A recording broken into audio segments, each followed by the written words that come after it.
Nakasurvive ako? Pang ilang araw ka na ba? 5? Ba't ganun? Tangin na. Natatay na lang ako. Update ko kayo sa pagtayo ko. Sige, tara.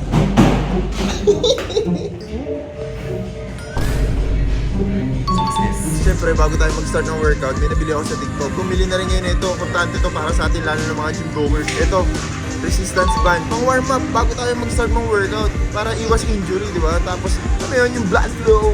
Sheesh! Improve shoulder mobility. Lalo na sa akin. Sa mga may hindi alam, punit po kasi yung aking biceps. Napunit yung long tendon ng aking biceps. So, punit to. Kailangan ko talaga to. Warm up. Stretching ha. Huwag nyo kalimutan ha. Before and after.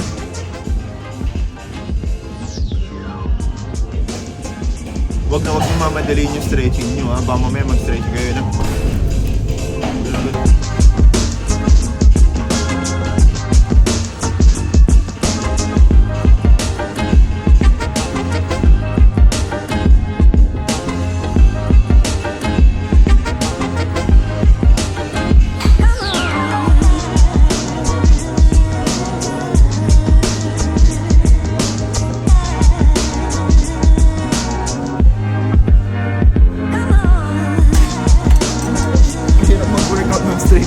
Guys, yun naman na for today's video.